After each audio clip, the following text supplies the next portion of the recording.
आता आपण एकंदरीत बालकांचा विकास आणि शिक्षाशास्त्र किंवा शिक्षणशास्त्र याच्याबद्दल माहिती प्राप्त केलेली आहे। त्याचप्रमाणे आपल्याला जो पुढचा भाग आहे लँग्वेज किंवा भाषा, आता दोन्ही परीक्षा प्राथमिक स्तर किंवा माध्यमिक स्तर ही सीटीईटी असो किंवा महाराष्ट्र टीईटी असो, दोन्ही परीक्षांचं स्वरूप हे साधारणपणे आपल्याला सारखेच असलेले दिसून येते। या परीक्षांमध्ये प्रथम भाषा आणि द्वितीय भाषा याची निवड करणं विद्यार्थ्यांना अनिवार्य आहे। मग विद्यार्थी हा विज्ञान आणि गणित अध्यापन पद्धतीचा असो किंवा नसो, त्यालाही भाषा निवडायचीच आहे। त्याला ते पूर्ण स्वातंत्र्य आहे की त्यांनी कोणती भाषेची निवड करावी। मग या भाषांमध्ये केंद्रीय स्तरावरती प्रादेशिक भाषाही निवडता येते, त्याचप्रमाणे हिंदी आणि इंग्रजी या भाषांच्या निवड करण्याची संधी विद्यार्थ्यांना प्राप्त होते। तसंच मात्र आपल्या राज्यस्तरीय परीक्षा म्हणजे टीईटी परीक्षेमध्ये विद्यार्थ्यांना मराठी आणि इंग्रजी या दोन्ही भाषांपैकी एक प्रथम भाषा निवडता येते। त्याचप्रमाणे द्वितीय भाषा म्हणून विद्यार्थ्यांना मराठी आणि इंग्रजी तसंच उर्दू आणि कन्नड या भाषांपैकी एका भाषेची निवड करता येते। या भाषांमध्ये मग आपल्याला प्रथम भाषा याला 30 गुण आहेत आणि द्वितीय भाषा याला 30 गुण दिलेले आहेत। दोन्ही भाषांना जेवढे गुण तेवढेच प्रश्नांची संख्या सुद्धा असणार आहे आणि सर्व प्रश्न सगळ्या विद्यार्थ्यांना हे अनिवार्य आहेत।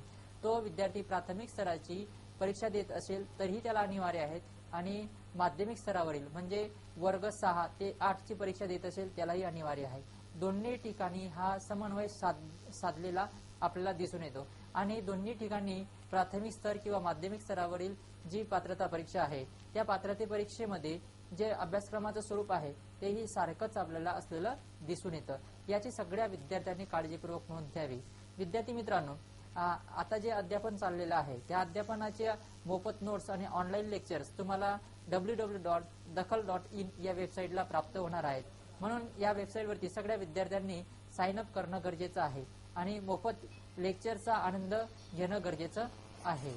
तर मित्रांनो, आपण या लँग्वेजेसमध्ये प्रथम भाषा जी आहे तर त्याचं स्वरूप आणि द्वितीय भाषेचे स्वरूप हे सामान्यतः सारखेच आपल्याला असलेले दिसून येते। यामध्ये प्रथम भाषा जी आहे त्याला 30 गुण असणार। त्या 30 गुणांचं सुद्धा आपल्याला क्लासिफिकेशन किंवा वर्गीकरण करता येईल। तर त्या 30 गुणांचं वर्गीकरण करताना आपल्याला सामान्यतः जे प्रश्न विचारले जातील तर ते प्रश्न असे असतील। लँग्वेज 1 साठी भाषा आकलन म्हणजे काय, लँग्वेज कॉम्प्रिहेन्शन हा भाग आहे। या भाषा आकलनावरती सामान्यतः 15 प्रश्न विचारले जातील। मग या भाषा आकलनामध्ये आपल्याला सामान्यतः काय कशा प्रकारचे प्रश्न असतील याचा विचार करणं गरजेचं आहे।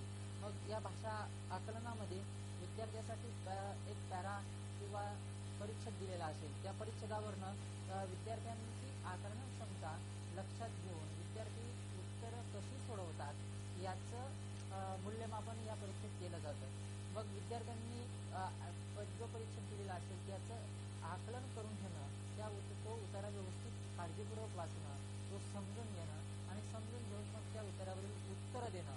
मग ती कोणतीही भाषा असो, प्रादेशिक असो, मराठी असो किंवा इंग्रजी इथेही असो, तर त्या सगळ्या भाषांसाठी आपल्याला याचं स्वरूप हे सामान्यतः सारखंच राहील।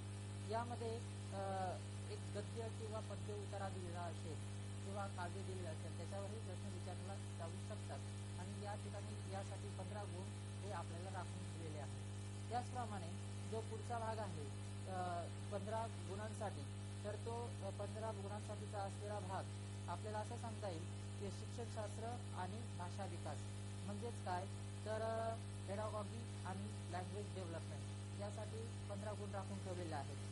मग यामध्ये आपल्याला त्याचं व्हेरिफिकेशन आणि क्लासिफिकेशन करताना भाषा अध्यापनाचे काही सिद्धांत आहेत, तर त्या सिद्धांतांबद्दल विद्यार्थी ग्रहण क्षमता कशी करतो तर त्याबद्दल असं सांगितलं जाऊ शकतं